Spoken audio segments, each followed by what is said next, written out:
I'm seeking fulfillment. Everything that I do, if I'm all in and I'm enjoying it, that's when I'm my happiest, and that's when I kind of work my hardest. And I think right now I have that. So I want to just keep fostering that. Seeking fulfillment. How specific was that? That's today's guest on the Yogi Roth Show, Deemer Class, and I can't wait until you get into this conversation. Hi, I'm your host, Yogi Roth, and for those of you who are coming to the party for the first time, thanks for joining this podcast. And the repeat offenders, we appreciate you coming back, and of course for everybody, thank you for the love, the reviews, the shares, the likes, all those elements to get this podcast and these conversations out to the masses. This podcast continues to grow, and of course our producer Stuart Gill is a huge reason why. And Stuart brought me this interview, Deemer Class. I didn't grow up in the lacrosse community. I've only held a lacrosse stick, less than 10 times in my life, and I'm definitely not skilled at it. But he came to me and he said, look, I got somebody you got to interview. This guy is right up the alley of this podcast, which is about seeking and uncovering the humanity in sports around the globe. And during college football season, of course, we got a deep focus into that. But I said, sure, you got it. Let's find out what Deemer's all about. And as I started to prepare for this, I said, yeah, Stu is exactly right. This is what we need. And you think about this guy's path, and those that know lacrosse know Deemer Class. He's one of the top players in the country right now, and he's one of the top recruits in the country when he came out of high school about 10 years ago. And when he came out of high school in the Baltimore area, he ended up going to Duke. And if you think about Duke Lacrosse, I think to the average sports fan, you probably think about all the notoriety and negativity around that program about a decade or so ago. Well, when Deemer got there, he was one of those classes that helped rebuild Duke Lacrosse. He won a couple national championships. He scored the most goals in a single season at Duke with 50 and became one of the most prolific players in that school's history. And then he went on to try to figure out his life like every athlete does. It took him to Wall Street. He hated life and he quit. And then it took him back to playing the sport that he loved. And now he's playing in this new lacrosse league, the Premier Lacrosse League. Check him out at premierlacrosseleague.com. And he's going to kick things off the first week of June, which is probably when you may be downloading or listening to this episode. So excited to watch him continue to compete and play, because we all would play if we could for the entirety of our entire lives.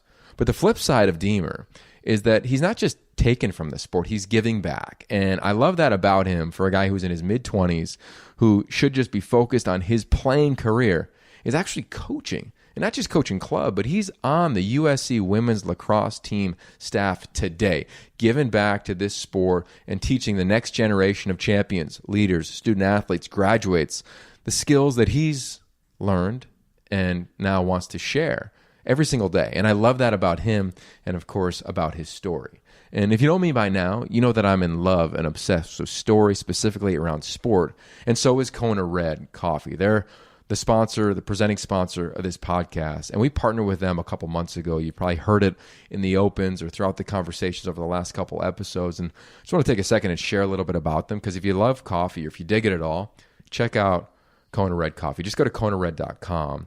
because I believe they source some of the rarest, most sought-after coffee on planet Earth. They make it in Hawaii, in the volcanic mountains, and the soil up there is epic. I mean, it's different than any soil on planet Earth, and that's why I think their coffee is so elite. And they have so many different varieties. If you want to grind up the beans, they got you. If you want cold brew, got you covered. They even have these little cans now that I love.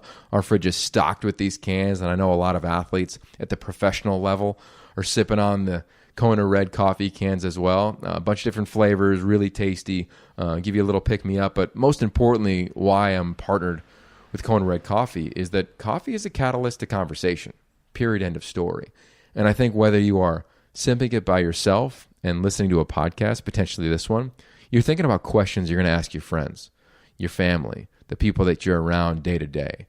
And I think that's what coffee does. It gives us the opportunity to pause for a second. And I think when you listen to Deemer talk about his life and where he's going, you'll pause. For the young athletes that listen to this in high school, in college, just retired, you're going to totally resonate with this. For those that have children and are like, okay, my kid should just focus on one sport, you'll listen to Deemer talk about his family and his dad specifically and how he was a multi-sport athlete. And you look at really the history of athletics, the best ones have pretty much always played multiple sports. So I think we can all get something out of this conversation. Speaking about getting something from other conversations, if you're looking for some insights into other sports, into stories, into a little inspiration, just go to yogiroth.com. I got a newsletter that we continue to upgrade. I love the feedback we're getting from you guys. Our email list is growing by the week. And every other week, we try to kick out links, podcasts, stories, my insights from traveling around the world of sport, and just try to give you some tools to add to your toolbox. We also now have something you could add to your dresser drawer. Yeah, that's right. We got a new t-shirt. Just partner with Another Best Day. And this t-shirt is one of my top 5 phrases. And Deemer and I actually talk about it in our conversation. And it's, quote, "Be where your feet are." And so fired up to partner with Another Best Day on this t-shirt. Check it out if you haven't already. Pick it up if you'd like to. Maybe it'll serve as a little reminder to just get grounded every once in a while. And, we're in this world where we're going so fast, 1,000,000 miles an hour. And to me, it's one of my phrases that I'm always looking at on my whiteboard, or now I get to wear it on my body, where I can just say, yeah, yo, just be where your feet are. Try to connect to the earth and to this moment, because that's the only one you can control right now. A total athletic mindset, but I think when we leave our playing world, sometimes we get ahead of ourselves. I know I am definitely a victim of that. So check that out if you need a new tee. And if you don't, all good, no worries. We appreciate the love and support. And of course, let me know how you think we can continue to improve this podcast. So this episode, this is Deemer Class. It's part of a series of episodes that'll come out this summer that are a bunch of other sports. We've got some really fun ones. We got NBA players like Derek Fisher talking about being clutch. We got Elgin Baylor, one of the greats, a Hall of Famer of all time. We even just talked to Brandi Chastain. So as the Women's World Cup kicks off, stay tuned for that conversation. Some really fun combos. And before you know it, it's going to be college football season, and we're going to be knee-deep in training camps traveling the country. So I'm going to get out of the way, take a pause, take a breath, and tune in. This is one of the top lacrosse players in recent history, current professional lacrosse player, and a current coach at USC, Deemer Class.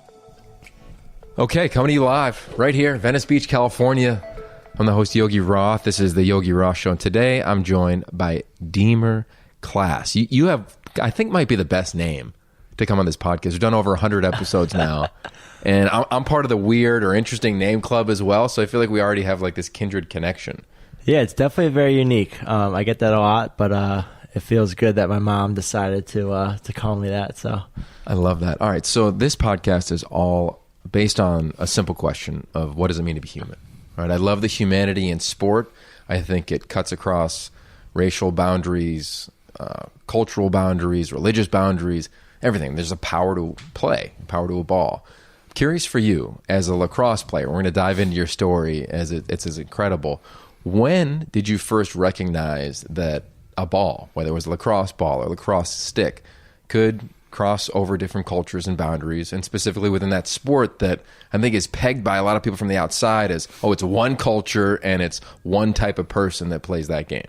Absolutely. I mean, I think even for me, coming from a young age, just playing recess, playing at recess with my friends, football, basketball, lacrosse, and then lacrosse has always been this means to just making connections and relationships. And growing up in Baltimore, Maryland, I started playing at 6 years old, and so much revolves around the sport in the area. And from coaches and teammates and best friends growing up, I just started realizing that it's just a game where anyone can play if you just show them how to play, show them how to pick up a stick. And I've made so many friends through the game. I've been to so many cities and even a couple countries playing this game, and it's just a universal game that needs to keep growing. And it's just been awesome, the experiences that I've had, and now I'm out in California, playing and coaching. So it's exciting. So true. I mean, you're playing, we're going to get into it, this new league, the Premier Lacrosse League. Sounds incredible. And you're coaching at USC. I know Lindsay Mundy well. I remember the day she was hired by Mark Jackson. We were just talking about you today in the office. I love that. And Mark Jackson, good friend of hers. I don't know if you've met him now. He's the AD at Villanova. Okay. But a big football background, but kind of like the sneaky lacrosse, totally enamored with the sport now because he was charged with hiring a coach at an institution that never had lacrosse before, which is USC. Brand new. But for you, it began in Baltimore. You referenced that you played football, basketball, baseball, or football, basketball, lacrosse. Yes. Why did you pick lacrosse? And when did that happen? Because we're in an era, as you know, it's singular sport, specialty sport, only play that, and dedicate your life to it. Absolutely. It's a great point, and it's funny because, freshman year, my love and focus was basketball, and I didn't start playing football until 7th grade, and that was always my favorite sport growing up. So even freshman year, sophomore year, those were my two sports that I loved, and lacrosse just happened to be something that I had been doing well at. A lot of my friends played, so I stayed connected, but it wasn't my true love. And then I kind of junior year, I had to make a decision about, am I going to pursue some football opportunities like maybe 1AA or D3. But then I had some interest from some, pretty awesome institutions at the Division I level for lacrosse. And I kind of decided to take that path because of it being a means to maybe, a job after school or after playing, whenever that might be. And that was always something that my dad and I talked about as using lacrosse to, get a better education, get into a school that maybe you wouldn't be able to otherwise if you were just a regular student applying. And that was kind of the point where I made that commitment. And then getting to, Duke, freshman year of the fall of 2012, it just started taking off in terms of my passion, for the sport. Senior year of high school was huge in terms of like committing to it, spending extra time, and we lost the championship game my senior spring. And then, the day after, one of my mentors who coached at the rival school that beat us will always tell you, like, I was out with him working on my shooting to get ready for Duke. And it was like, that's when I really started seeing the dividends pay off of like putting in the time, committing myself and being passionate about improving. And that's where I really kind of took off into the sport and then started my career at Duke. And what a career it was. 4-year starter, 2-time national champion, 3-time All-American, 4-time All-Conference. I mean, the list goes on and on and on. And a past guest on this podcast, Brett Hughes, played at UVA probably about 10 years prior to you playing in college, but had a similar career. And it's so fun to hear him talk about it because he was a footballer, offered at Ohio State to play linebacker, chose to go to Virginia, and I think he won 2 natties and was a captain, all the things like yourself. But I want to go back to high school because you said it was after your junior year when you made a decision. Everything I know about lacrosse is that they peg athletes really early. Like sophomore in high school, you're deciding where you're going to college. Right. And that's like mind-boggling to me in a physical sport. I'm around football a lot of the time, but lacrosse is extremely physical as well, and bodies aren't developing. So were you a late bloomer, and what do you think about the world of college lacrosse recruiting and saying you got to commit to us at 15 when you're maybe hitting puberty, let alone going through it? Yeah, it's fascinating. So I committed the fall of my junior year. The earliest kid in my grade was maybe June going into junior year. And then right when I committed, I had a friend at a different school commit as a sophomore. So then it just started spiraling, and that's when people were like, oh, I guess we can keep committing kids. And then it got all the way down to like 8th graders committing until last year. They finally put in a rule about a September 1 of junior year communication date where they could actually start. And it is fascinating to me that they were committing kids that young. I think part of it was pressure from the parents where it was like, hey, if my son or daughter can get a spot and they like the school and it's a great institution, like, we'll commit or we'll take it or we'll take a partial scholarship because you don't know if you're going to get that same opportunity in a year or two. And it just became this kind of self-fulfilling spiral effect. And so I'm glad that they've changed the rules, but it's definitely wild. And I think that's why you see a lot of kids transfer. You see a lot of kids don't pan out, or maybe they stop working hard, or they don't feel like they have to earn it as much as maybe for me. I'm committing as a junior. I'm still developing, getting to play, and then I have 2 more years to now where I remember my commitment was a big boost for me. Like, I had a decent sophomore year of high school. I was the second line on varsity, but then coming into junior year, knowing I had committed, I was ready to go. I was pumped up. That was a big confidence builder for me, and then I could build off of that. And that wasn't the end point for me. I had bigger dreams. I wanted to succeed in college, and who knows, maybe professional lacrosse, but even then, that wasn't even in my, line of sight, just because of the state of the league and different things like that.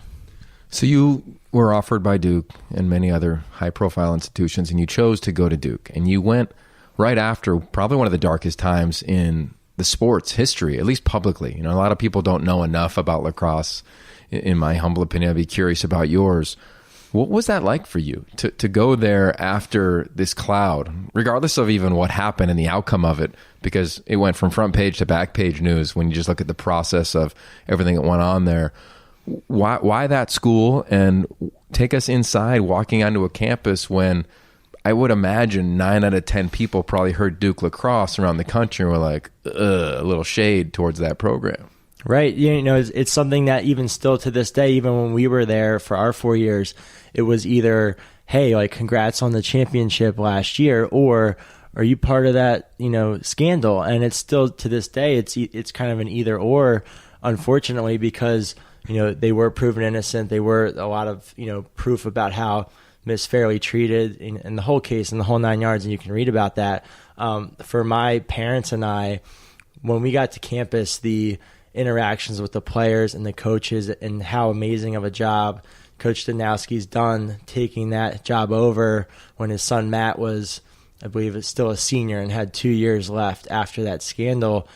He's just done such an amazing job of building the culture and handling everything that happened. That's a crazy thing to have happened to a group of kids and trying to figure out and navigate that situation.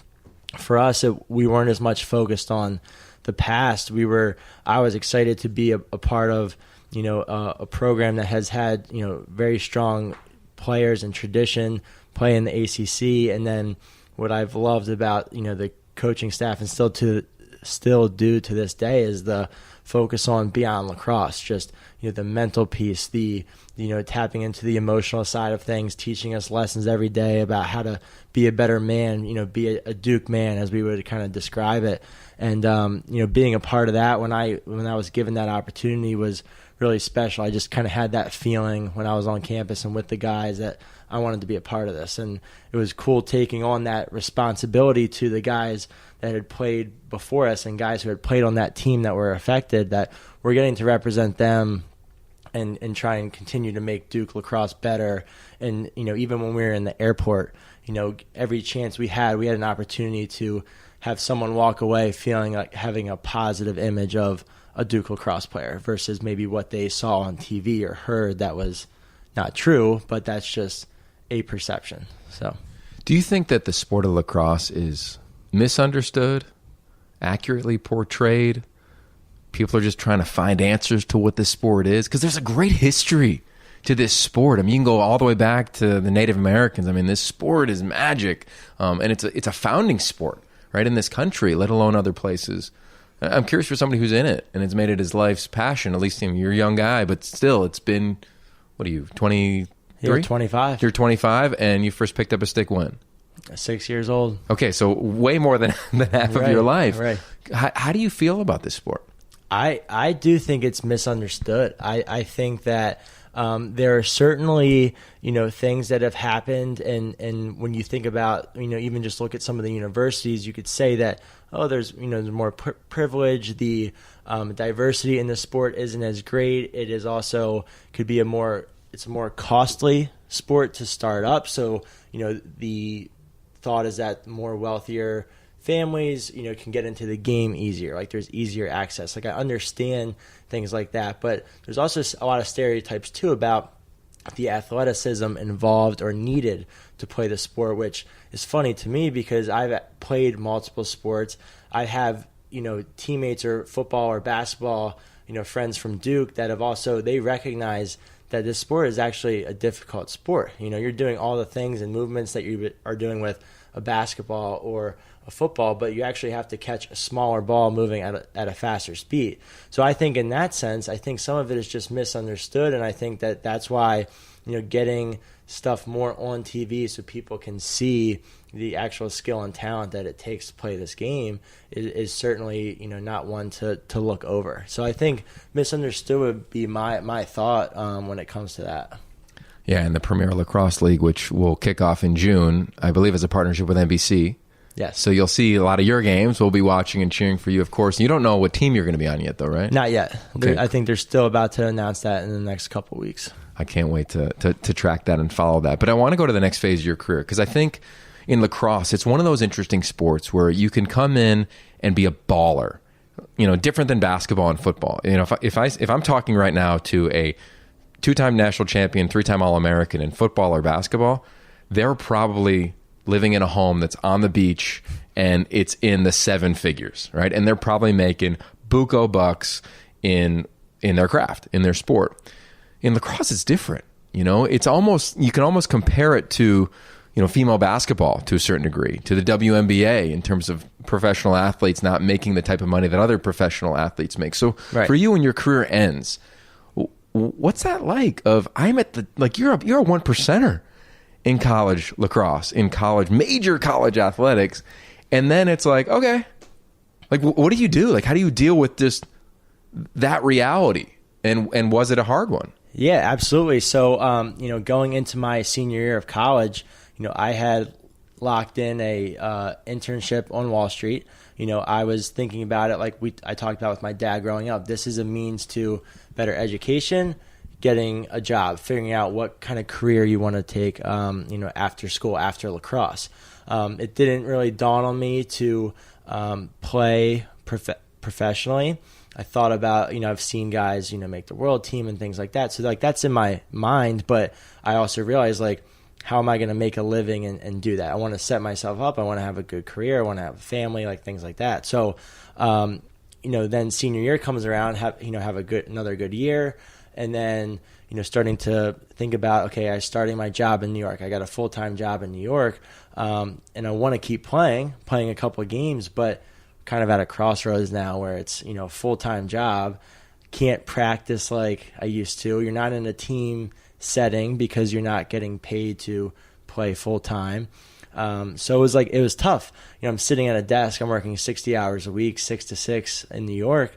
And all I want to do is be around the guys. All I want to do is be on a team. I want to just practice every day, be outside and commit, because my best years are still ahead of me theoretically, right? You think about all the great athletes who graduate college and then they're peaking at 30, or 32, and you think about that. But it's how can you commit to that? How can you afford things that you want to afford when it's not full time? You have to balance that.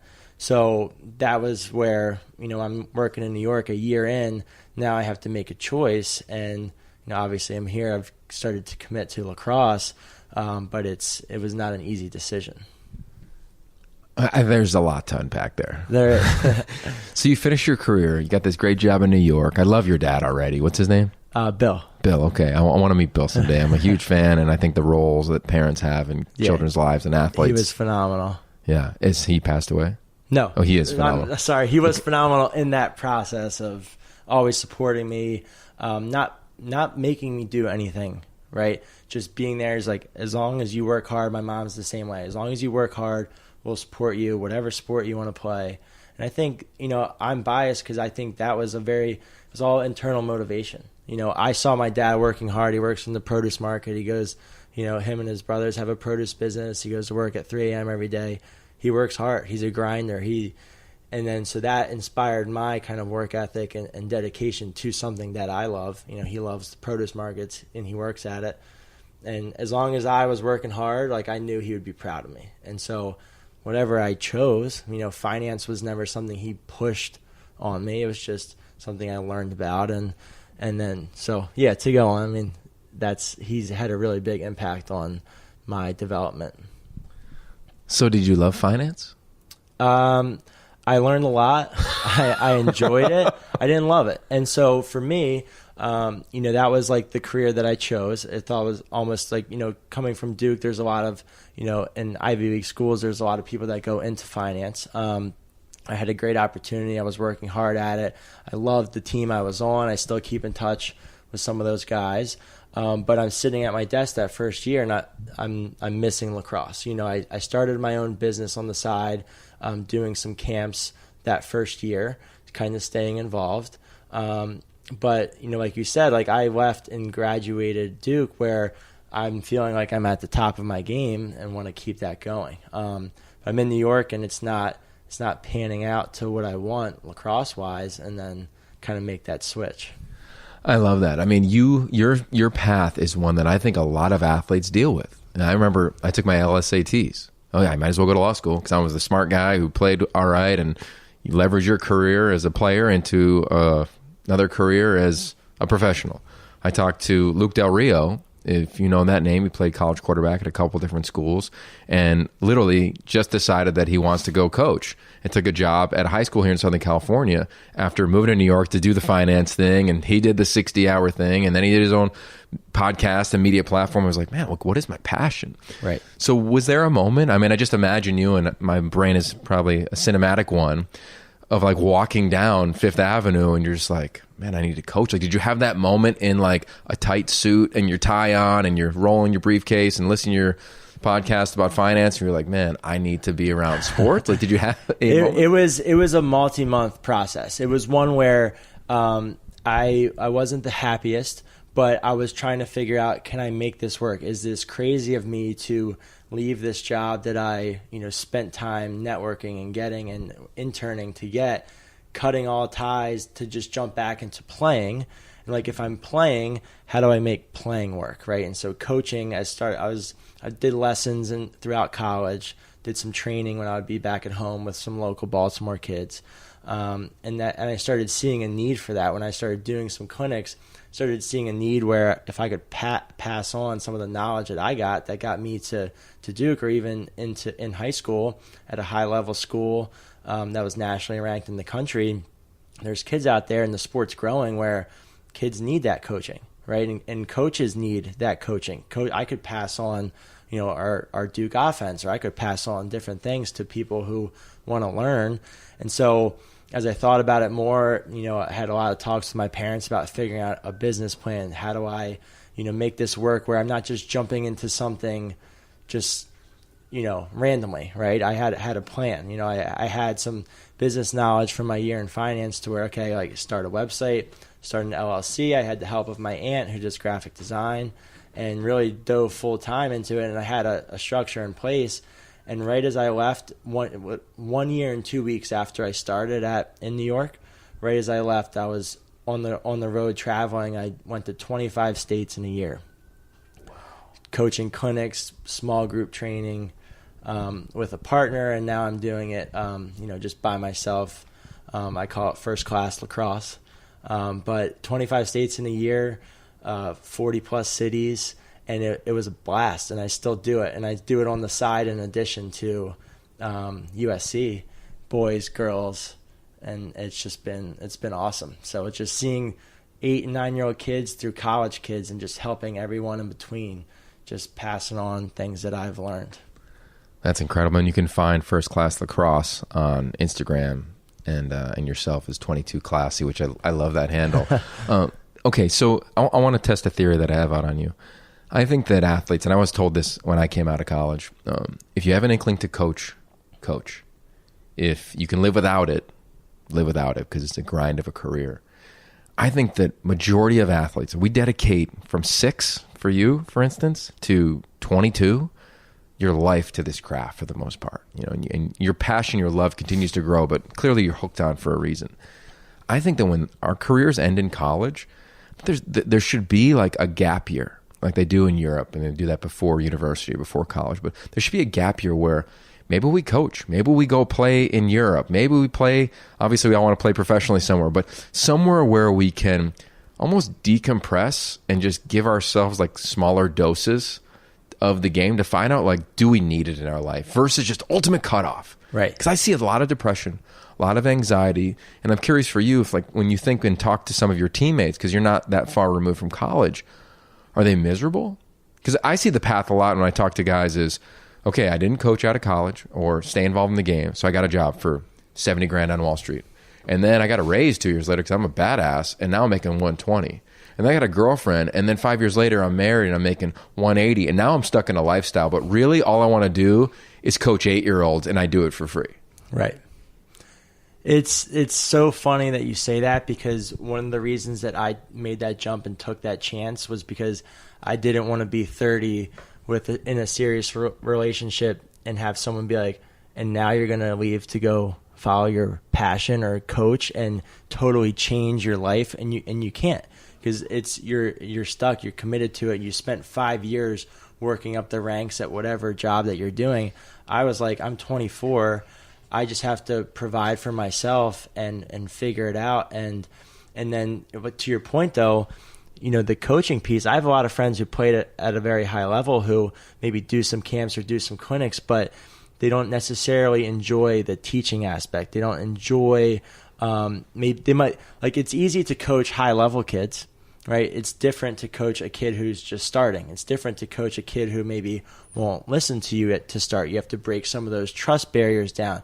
There's so much that goes into teaching, and I've actually come to really find about myself, because I'm very, technical, X's and O's wise and technique wise, but I also just really enjoy the relationship piece and the getting to build trust with the player and teach them and try and coach them up, and then seeing that pay off is super, super gratifying. So I have a lot of teammates, to your point about that withdrawal, post college, that cutoff, who kind of say, hey, I would love to be coaching, or I would love to be playing, but that's not paying the bills, and so I feel fortunate that I was in a situation where I could travel and have kids show up to a camp that could allow me to keep doing that. But I also feel like it's now to become part of my responsibility to continue to do that, to help as many kids as I can. And that's what's awesome is, being able to have this reach. And now I'm still a player, but then trying to build, my credibility as a coach and a teacher has been really fascinating too. But I think that some of that gap year would be great, because you get some exposure to coaching a team, a youth team, a high school team, helping out on the JV, and then you see if it's something that you really like, versus if you never do that, when you're 3 or 4 years into a job, making that jump to something that's unknown, you're probably going to make it an unknown switch to another career that pays you pretty equally, right? It's hard to maybe jump and take a JV job where you're maybe making a couple $100 or $1,000, and then try and figure that out from what do you do on the side from that. So it makes sense. All right, we got a theory. We're rolling. For all the people in those high seats, let's meet and let's talk about that. Speaking of people in high seats, you go to be a professional athlete, right? You join the Major League Lacrosse League. What is that like? Like, paint a picture for that, because now you're entering a new league. I don't think a lot of people realize the realities of being a professional lacrosse player. I referenced Brett Hughes earlier. He had a 10-year career. It's different than having a 10-year career as an NFL wide receiver. So how did you manage that? And then what's it like to transition to this new league? Because it's got to be exciting with what Paul Rabel and all of you guys are doing with the Premier Lacrosse League. Yeah, absolutely. I think, when I first started, salaries, range from $6,500 to maybe $16,000. Is that like a month? Is that a game? For the season. For the season. How many games? 14, maybe 15 games. So $6,500 to $15,000. Right. So you're thinking minimum, $400 a game. And you paying for travel? Are they paying? Travel's covered. You're flying, standard, economy. Flying out the day before a game. Usually have practice, like some type of walkthrough / practice for an hour and a half the night before. So think Friday night, a lot of guys come in after work, right? If after a 9 to 5 job or a 6 to 6 job, fly in from wherever they are to that city. Hopefully it's convenient travel wise, but you go all over. There's 8 teams or 9 teams. So Denver, Florida, you could be going anywhere really. And then Saturday game. And then Sunday morning you're out, and then you're back to your whatever you're doing that whole week. And training's up to you. You're training on the field, your strength and conditioning, figuring that out, doing it by yourself, or maybe you have friends in the area, or if you're in New York City, there's guys that get together and train. But it's just show up and play.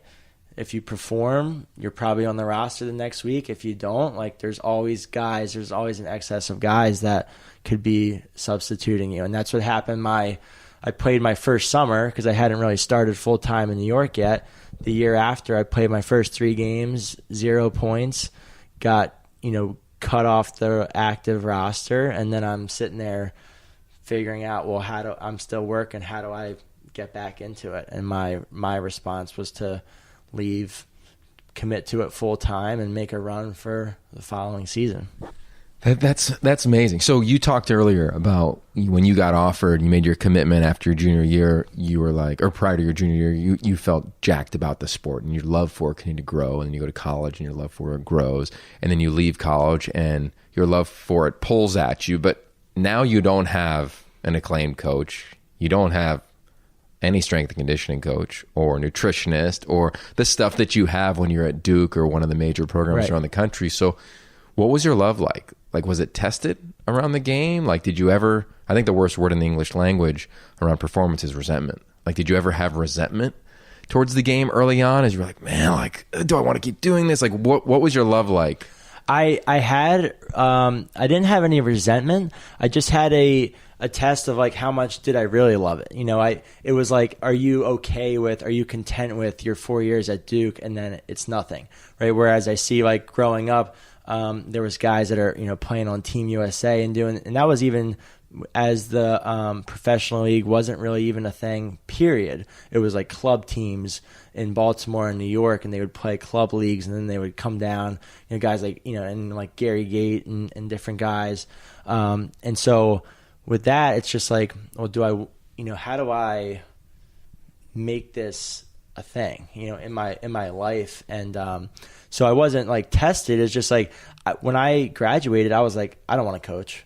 You know, I don't want to coach college. I don't want to go that college coaching route. I'd rather do this and then try and keep playing. And then as I see my career dwindling in front of my eyes, I don't want to go out like this, you know. But it definitely is tested big time because I could have easily just been like, all right, it was a good 4 years in college. It was a good run. I'm just going to do my thing in New York and hang up the cleats and play some summer ball and go to Lake Placid and play some tournaments with my buddies. But I loved it too much, and I was too competitive.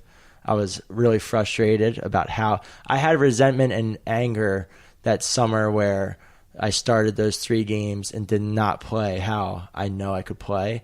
And that really drove me, and that was really hard. So I was like, either I'm going to do this and go all in, or I'm not going to do it at all, because the in-between was too much, too frustrating.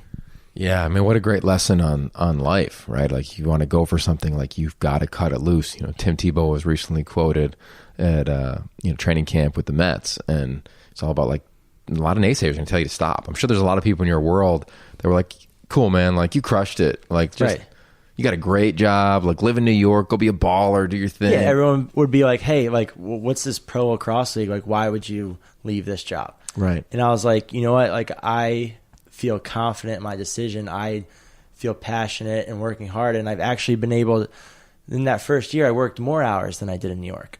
I've 10 o'clock at night on a random night of the week, you know, I'm cutting film or cutting some clips for social media content or sending out things to coaches trying to market clinics, working more, I'm working longer, to the point where it's like, I guess, that entrepreneurial lifestyle where there's almost like no difference between your work life and social life, and it's just all, but like I was letting it consume me in a good way, to where now I not only am I coaching kids and, you know, the girls at USC and different people on X's and O's and strategy and like hard work, but now I'm like, hey, like, don't be afraid to take chances. Don't be afraid to go all into something. Commit yourself to something, and if you fail, you fail. Like, don't be afraid of failure. And that was always a lesson that Coach Danowski at Duke would preach to us every day, even in games. Like, don't be afraid to make that pass. Don't be afraid to take that shot. That was always hard for me. You know, I'm kind of a perfectionist, wanted to be perfect, you know, want to hit every shot. And sometimes you just got to take those chances and risk. And I did that with my career, and it's paid off to the sense where I'm much more happier. I'm doing something I love every day. And it's brought me a lot of different opportunities, and it's been awesome. It's really interesting you say that, because most athletes that I'm around, we are fed with information as we're players, right? I'm in the quarterback meeting room, and my coach is telling me a ton, right? Offensive coordinators showing me the scheme. Defensive coordinators let me know what to do. Head coaches overarching philosophically, guiding all the principles within our program and within me as an athlete. And then I begin to coach, and usually as a young coach, you don't talk a lot. You, again, consume new information. You think you know the game, and then you coach, and you're like, whoa, I really had no clue about this craft, at least in football. I'm not sure what it is like in lacrosse. And then you get a place where you get a microphone, whether that's your own room as the quarterback's coach, or whether that's television, and you got a microphone, and you're like, whoa, the stuff coming out of my mouth, yeah, like I've been trained. And I went through that exact process of, my college coach was Walt Harris, an acclaimed offensive mind. Pete Carroll, obviously, I worked for at SC with Sark and Lane and offensive masterminds around the game of college football. Didn't realize until I started broadcasting, I was like, oh, like I've got a lot of knowledge in here that was fed into me. But you are in this amazing position where you are coaching Division I lacrosse at USC. So you're vocalizing your ability on strategy and philosophies you just referenced. And you're still playing now in this new league as it kicks off here in June. Have you thought of it like that? Because it's like you're being fed and able to spit it out in real time. It happens every day.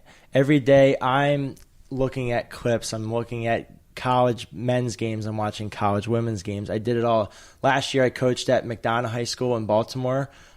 We were top 15 in the country for boys, same conference as my high school growing up. And every day I'm learning how to coach and work with the kids, but then I'm preparing for the season. I hop in practice. With the girls. So I'm learning how to teach. I'm in drills. When I see something online, I learn from it, or I talk to a coach at a different school or something, or I talk to my coaches from Duke. I learn something, and then I can immediately put it into effect or into a drill for the kids that I teach. So it's actually awesome because I actually use it as a way to relate to my players, where it's like, hey, what I'm telling you to do, I'm doing it too because I'm trying to get better. And I think that's been awesome for me. I'm 25. I'm not that far removed from the kids I'm coaching, younger, in college. And I'm like, hey, I did this drill last week. Like, this is helping me on this. And it's been really fun for me because I think I can get on their level and relate to them versus, just top down, hey, we got to do it like this, this, and this. Like, I can understand the difficulties of this might be harder. I remember the uncomfortability of doing a different drill and then not clicking and fighting through that process 2, 3, 4 times, and then the 6th rep, it clicks. So that's been a blast for me because I'm getting better as a player, and then I'm having to vocalize everything to your point, and now I'm getting better as a teacher, and it just goes back and forth. And it's, every day I'm studying. And I was listening to your podcast with Jared Goff on the way over here, and I loved his talk about the alpha dog in the room and, Breeze and Russell Wilson and, his locker room for the Rams about being prepared. And people know when you're prepared and they know when you're not. Even though I'm young, I'm only 3 years out of school, I'm doing this every single day. I'm investing a lot of time in learning schemes and learning technique and talking with baseball coaches and football coaches about throwing technique and those mechanics. There's so much crossover and footwork. So I'm doing the work and putting that work in. So while, yes, at the beginning, I'm a little bit surprised that there's like some kind of crossover. Yeah, the things that are coming out of my mouth, people are responding to, but I'm also not that surprised because I've learned under some amazing coaches in high school, both at my school and our rival school in college. Coach Danowski is one of the greatest coaches of all time. And so I know I have a pretty awesome coaching tree, and I'm just trying to continue to better myself. I have that hunger as a coach, and so it's been really fun. But I'm prepared. I try to prepare every day, but back and forth between a player and a coach. It's really exciting. Are you a note taker? Like, how have you organized all of this content? It's scattered. Like my brain works very kind of all over. Like, I have notes all over the place on my phone, on my computer, little notepad things, videos I try and organize on my laptop. I have a library of stuff that I put in. But I could be more organized, but also as things come, I just, I go. I've had to organize it more as I teach because, like we were saying before the show, it's it's not what it's what your players know. So then I have to forces me to scale it back and realize that I've developed some knowledge over 19, 20 years, and then some players who are 6, 7 years younger than me don't have the same knowledge yet. But then how do I break it down and build it up so that they can develop that. But in terms of notes, it's very the girls and our staff kind of jokes with me about our whiteboard and my USC office right now, completely covered, stuff all over, different plays, different notes, like kind of looks like a little mad scientist. But like I'm actually organized in an unorganized way to some people. But well, a lot of people would call that extremely neuroagile, right? And if you can get brain mapped, which I'd recommend. You could do that at SC, I would imagine, with all the incredible assets that you have at that institution. But everybody has a different neuroagility.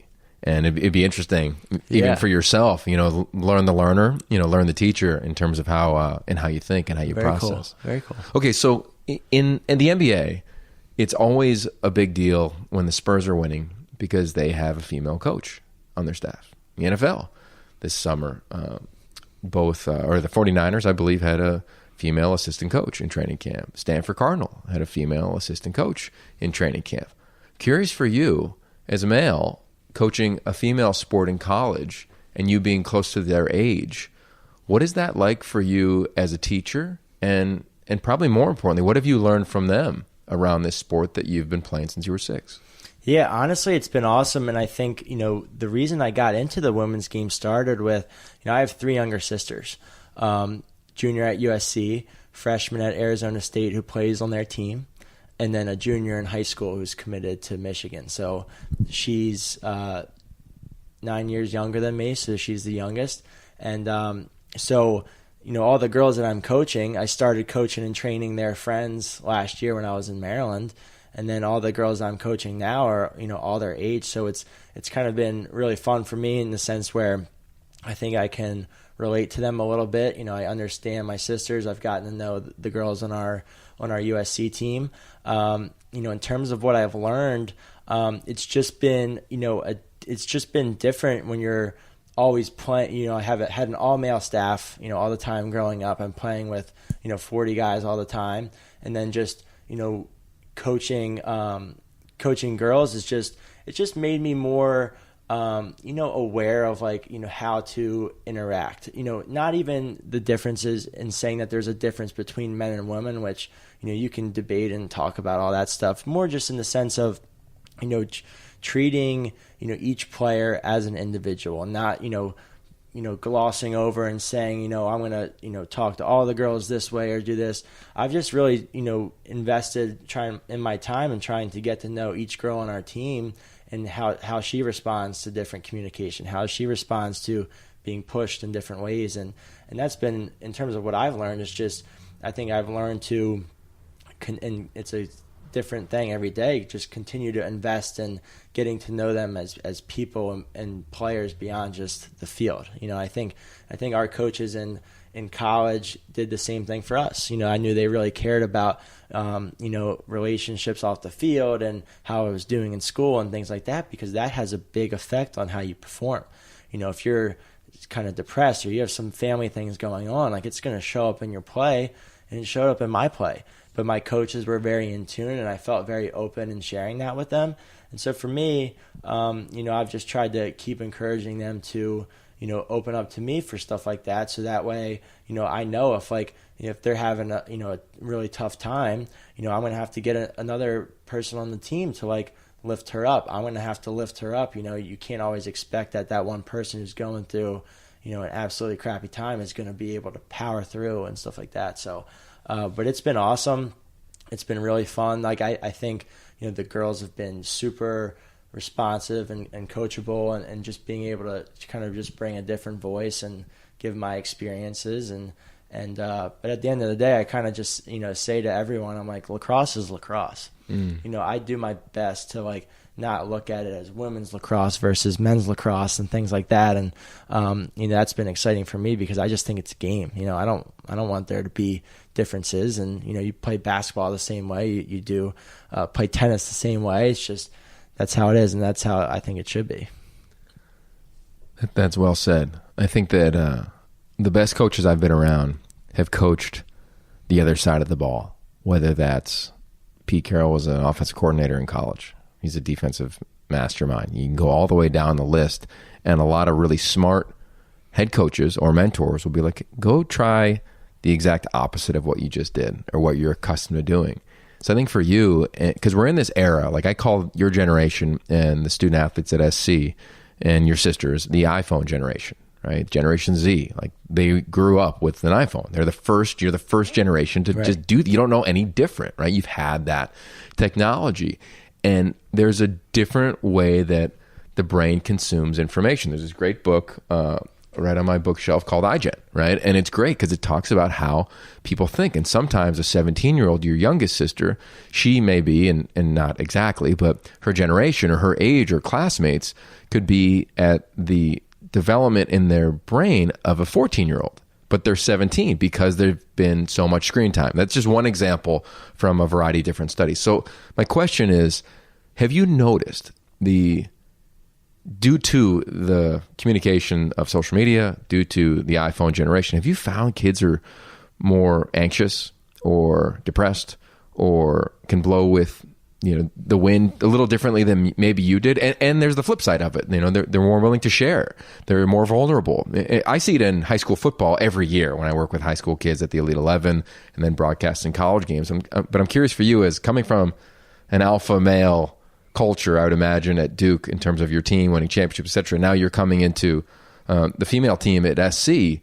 What have you noticed around the behavioral tactics of that age of student athletes? Yeah, it's interesting, and I think I could probably give you a better answer overall, like as I keep going throughout the years, given that this is only my second year coaching a team and first year coaching a college team. I would say that our girls definitely are very open. I think the technology has actually been interesting. I was talking to one of my friends who played at Hopkins, and we were commenting about how, I'll sometimes even, I follow our team on Instagram. I'll send them clips and different things, through messages and stuff like that, where it's like, and even like they'll tag me in stuff that they see, and I couldn't really even ever imagine having that kind of interaction with my coaches, right? Given they were older, and two, like Instagram kind of started taking off at the end of my college career, so it's like this whole new dynamic of communication. So it's in the sense where it kind of feels normal to me, but I do wonder, where everything is, on the phone all the time, how that is going to affect things. I would say I can speak a little better personally, where I know that when I'm constantly watching stuff, watching stories, watching Instagram, I feel more anxious. I feel like more of, what am I missing out on? What is going on? More concerned with what is not right in front of me. And I think that's something I've really tried to focus on the last year or so, is like being where my feet are, being present. And I know in my earlier years in college, I had a lot of trouble doing that. I missed home. I missed my family. I wanted to always think about being somewhere where I wasn't. But as, junior, senior year came along, I was able to grow through that. Our coaches, it's funny because all these things that you talk about, like I feel like Coach Danowski had this great foresight into, being present, not being afraid to fail, being accountable. Things that, like, I don't know if every coach is touching on those things, and he has a master's in psychology. And I feel very blessed because I think that translates into how I, talk to our players, how I deal with how they're feeling and trying to, be more in tune to things like that. So it's a really interesting question, and I'll be curious as we keep going, through these couple months and years about my interactions and how that's changing. So. Yeah. There's the FOMO, right? Fear of missing out, but there's also like FOPO, fear of other people's opinions, which has become like the new thing, which I think is fascinating. We talk to quarterbacks every offseason about it, top kids in high school, and we talk about the phrase, be where your feet are. It's one of my top 3 phrases of all time. Yeah, so I love that you just said that, man. It's amazing. But that being said, I think there's growth versus drama is how I talk to high school kids this year about it. It's a theme for us at the Elite 11 of there's a lot of drama in your life because of recruiting or just life in general, or there's a lot of anxiety, whatever you want to insert into that bucket. And then there's a lot of opportunity for growth. So if you look at your smartphone now as, let's just be a quarterback, I can learn high-performance psychology from Dr. Michael Gervais. If I want to listen to his podcast, Finding Mastery, which I would recommend anyone listening to. You can learn about what the greats do and watch Tom versus Time on Facebook Live. I mean, there's just tools everywhere. So to me, it's like the navigation of it. It's like, okay, here's a big bowl of popcorn.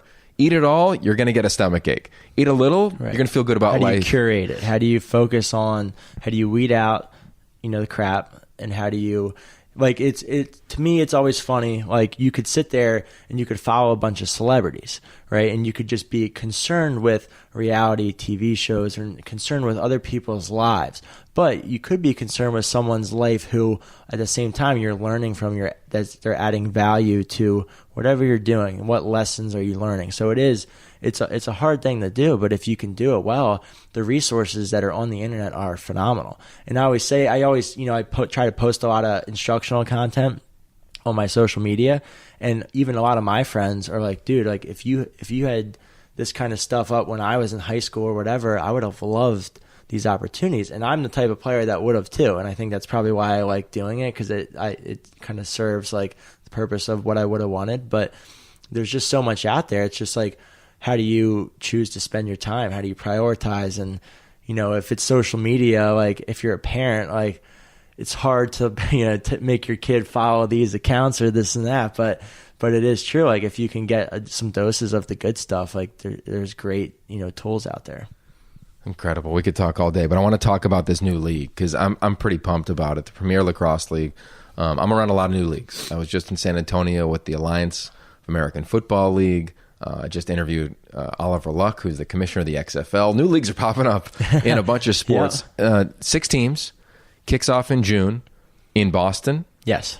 Which is fascinating to me because Bill Belichick is a crazy lacrosse fan. Like Absolutely. You clearly know. I don't know if our listeners are aware of that. But what about this league and why is it different? And because it's in direct competition with the current league for professional lacrosse athletes. Absolutely. And I think, two things are kind of at the forefront of why guys are so excited about it. One, and you mentioned it earlier, the partnership with NBC Sports. I believe there's 3 games on actual, I guess out here is Channel 4, but 3 games on, the wide sweeping NBC, 18 or 19 games on NBC Sports, and then everything else is on the NBC Sports streaming platform. And that's a huge step. When you think about college lacrosse, there's 25 games this year on ESPNU, where anyone can see it. You can watch it at a restaurant. And so to have that on the professional level is big as well, because right now, as more guys like myself and others are committing full time to the sport, the talent in the sport has never been higher. There are guys like Paul, who is co-founder of the league, who is still playing after all these years and playing at a very high level. Like we talked about, guys peaking when they're 30 or 31. Those guys are now staying and playing instead of maybe committing to do the Wall Street thing. There's more opportunity, and I think on the back of that, wages and healthcare benefits, wages being 4 to 5 times, to start is a big jump. And that allows to give you some more flexibility to where if you can piece together, another thing on the side or, some clinics or some camps, now all of a sudden you're talking a way different ballpark in terms of, compensation and making it, I think, alleviating some of that stress of, am I going to be a struggling player versus where it's like, hey, if I can commit to this, here's like a solid starting spot. And then, figure out more guys are playing in the indoor league as well. And now all of a sudden you're combining and you're living a, better lifestyle, maybe just doing lacrosse. And I think that's kind of the basis of it. And those are 2 things that guys are really excited about. Yeah, I can't wait to watch it, and we'll have all the links in the show notes. That being said, are you leaning in towards coaching? Like, do you want to be the head coach at Duke one day? Have you thought about that? Or are you just like, I want to play forever and start, another league and join forces with the next Paul Rabel or, work from the front office of this league? Like, what are you thinking right now? I've been getting asked that question, and I do try to keep, as many of my options open as I can. I love coaching, and I've definitely wanted to, climb through the ranks with that. I think right now, I'm still young enough to where being a player still brings value to what I'm doing. It's not taking away from my coaching. I kind of have to evaluate that year after year. But one of the reasons why I am investing in, my coaching and stuff is because you do never know, with injuries and, knock on wood and different things like that, like how long your playing career is going to be.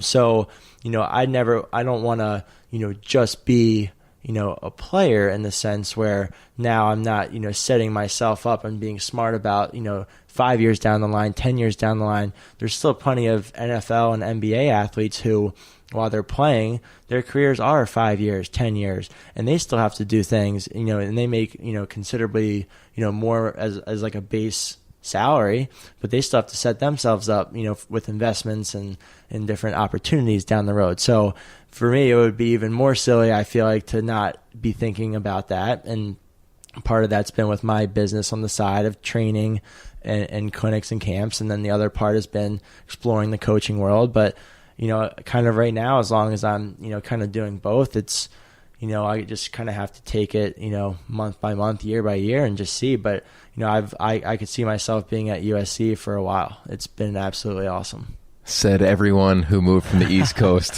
Southern California. Yeah, I did it 14 years ago, and I clearly left the coaching profession because I chose Los Angeles over that. So I feel you, man. I'm so excited for you. I'm very grateful for your time, and wish you nothing but the best, man. So before I let you go, I want to ask you the last two questions I ask everybody who comes on this podcast. Cool. One is, what are you seeking? I'm seeking fulfillment. Everything that I do, if I'm, all in and I'm enjoying it, that's when I'm my happiest, and that's when I kind of work my hardest. And I think right now I have that. So I want to just keep fostering that and working hard and just continuing to get better. Love that. And how do you feel about the word limits? Limits. I think too often, and I see this with players and people and coaches and friends, I think too often people put limits on themselves and sell themselves short. And it started with my freshman year in high school when I was going into a Catholic school, and I just started playing football 2 years ago, and I wanted to play basketball, and everyone said, like, it's really hard to play 3 JV sports at Loyola. And my dad and I sat there and we set goals for school. We set goals for, sports. And that was the first time we set, achievable or just like measurable goals. And when I hit those goals, it was kind of like a spark in the sense of like, if I, write it out and put it out there and set my mind to it, like, I don't think there are many limits. Obviously there's, you're not going to achieve everything you ever want to achieve, but to not even try is, I think, silly. So I think the limits, I try not to think of them. I don't want to limit myself in anything I do, and I encourage that with the kids that I coach. So speaking of the kids that you coach, if you were going to finish the following sentence, how would you do it? It all comes down to desire and preparation. I like that. I think your athletes, whether you're 8, 18, or 22, are going to dig that one too, man. Yeah. Awesome. I love it. Well, first of all, convince your youngest sister to come out to the Pac-12 as well. That's what I'm saying. Hey, yeah. if Michigan is nice, but come on, let's go. The sunshine's always here. Can't wait to watch you on the Pac-12 networks, man. So excited for you. Congratulations. Big thanks to Stuart Gill, our producer, the big get of getting you here. And I can't wait to follow. I'm going to be watching this league and looking forward to connecting with Paul and your crew, and wish you nothing but the best, bro. Awesome. Well, I really appreciate you having me here. It was awesome. You have an awesome show, and excited to be hanging out in Venice, California. Yeah. Everybody's excited about that. Right from the canals, here we are. You know how we end this thing. The only limits that we have in life are the ones we set ourselves. Peace.